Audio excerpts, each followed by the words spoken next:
Hello, আসসালামু আলাইকুম। শখের খামার ফরিদপুর ইউটিউব চ্যানেল এবং ফেসবুক পেজ থেকে একটা শর্ট ভিডিও নিয়ে চলে আসলাম। তো আজকে হচ্ছে আমার ব্রয়লার মুরগির বয়স 18 দিন। তো 18তম দিন সকালের আপডেট আপনাদের সাথে শেয়ার করব। তো ভিডিওটিকে স্কিপ না করে অবশ্যই শেষ পর্যন্ত দেখবেন এবং শখের খামার ফরিদপুর ইউটিউব চ্যানেলটি সাবস্ক্রাইব করবেন। ভিডিওটি লাইক, কমেন্ট এবং শেয়ার করে অন্য ভাইদের দেখার সুযোগ করে দিবেন। তো ভিডিওটি শুরু করা যাবে। তো আলহামদুলিল্লাহ, আজকে আমার ব্রয়লার মুরগির বয়স 18 দিন। তো আপনারা দেখতে পাচ্ছেন আমার ব্রয়লার মুরগিগুলো কিন্তু মাশাআল্লাহ খুবই ভালো আছে। তো সকালবেলায়, এখন সকাল 8টা বাজে। তো সকালবেলায় আমি হচ্ছে মুরগির ঘরে সাইড পর্দা খুলে দিলাম। তো সাইড পর্দা সকাল সকালই খোলা উচিত, হালকা রোদের ভাব আসলেই, কারণ ঘরের মধ্যে বেশি টাইম আপনার সাইড পর্দা বন্ধ রাখলে কিন্তু আপনার ঘরের মধ্যে অ্যামোনিয়া গ্যাস জমার সম্ভাবনা থাকে। তো এই দিকটা বিবেচনা করে অবশ্যই আপনারা সকালবেলায় হালকা রোদের ভাব দেখলে আপনারা ঘরের সাইড পর্দাটা খুলে দেবেন। তো তারপরে হচ্ছে আমি কিন্তু মুরগিগুলাকে একদম ফ্রেশ পানি দিয়ে দিলাম। তো রাতের কিছু পানি ছিল, তো ওই পানিটা কিন্তু আমি ফেলে কিন্তু একদম ফ্রেশ পানি এখন দিচ্ছি, কারণ রাতের পানিটা কিন্তু ঠান্ডা হয়েছিল। ওই ঠান্ডা পানিটা কিন্তু আপনার আর খাওয়ানো যাবে না।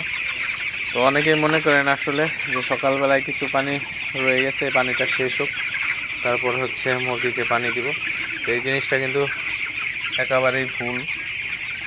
আপনারা যদি ওই ঠান্ডা পানিটা যদি মুরগিকে খাইতে দেন, সেক্ষেত্রে কিন্তু মুরগির ঠান্ডা লাগার সম্ভাবনা থাকে, কারণ সকালবেলায় পানিটা কিন্তু একদম ঠান্ডা হয়ে থাকে, অর্থাৎ ফ্রিজের নর্মালে যে পানিটা ঠান্ডা হয় ঠিক ওই কোয়ালিটির কিন্তু ঠান্ডা হয়ে যায়। তো কখনোই আপনারা সকালবেলা এই ঠান্ডা পানিটা খাওয়াবেন না মুরগিকে। তো অবশ্যই চেষ্টা করবেন সবসময় মুরগিকে ফ্রেশ পানি দেওয়ার জন্য। টিউবওয়েল অথবা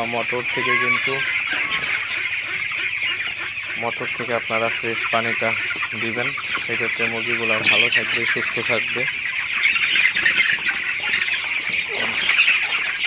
তো আমি কিন্তু আজকে বয়স 18 দিন, তো এখনও কিন্তু আমি কোনো ওষুধ দেওয়া শুরু করি নাই আসলে। তো 20 দিনের পর থেকে একটা মেডিসিন ইউজ করব, সেটা আপনাদের সাথে অবশ্যই শেয়ার করব। তো আসলে ব্রয়লার মুরগি পালতে আসলে বেশি একটা মেডিসিন দরকার হয় না। তো পরিচর্যাটা ভালো থাকলেই কিন্তু আসলে মুরগিগুলাকে ভালোভাবে গ্রোথে আনা যায়। আপনারা দেখতে পাচ্ছেন আমার মুরগিগুলা মাশাআল্লাহ সবগুলা এক সাইজ, এবং মুরগিগুলা কোনো ক্যাট নাই। মুরগিগুলা সবগুলাই আলহামদুলিল্লাহ খুবই ভালো আছে, সুস্থ আছে। তো আপনারা যারা খামারি আছেন অবশ্যই ভালোভাবে পরিচর্যা করার চেষ্টা করবেন। সঠিক পরিচর্যার মাধ্যমেই কিন্তু আসলে মুরগিগুলা ভালো থাকে, সুস্থ থাকে। আর অবশ্যই মুরগিগুলাকে মাঝে মধ্যে একটু তাড়াই দিবেন, কারণ মুরগিগুলাকে তাড়াই দিলে কিন্তু আপনার এখন যেহেতু গরমের সিজন, গরমটা পড়ে যায়, তো দুপুরের সকাল 11টার পর থেকে কিন্তু অবস্থা খারাপ হয়ে যায় গরমে।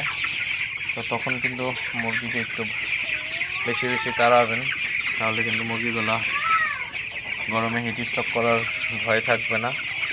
অবশ্যই আপনারা এই জিনিসগুলো খেয়াল রাখবেন। আর অবশ্যই আপনারা ফ্রেশ পানি দেওয়ার চেষ্টা করবেন, আমি বরাবরই আপনাদের বলে থাকি। তো যাই হোক, ভিডিওটি আর বেশি বড় করবো না। সবাই ভালো থাকবেন, সুস্থ থাকবেন। শখের খামার ফরিদপুর ইউটিউব চ্যানেলটি অবশ্যই সাবস্ক্রাইব করবেন। ভিডিওটি লাইক, কমেন্ট এবং শেয়ার করে অন্য ভাইদের দেখার সুযোগ করে দিবেন। তো দেখা হবে অন্য কোনো নতুন ভিডিওতে, নতুন কোনো আপডেট নিয়ে। সে পর্যন্ত সবাই ভালো থাকবেন, সুস্থ থাকবেন। আসসালামু আলাইকুম।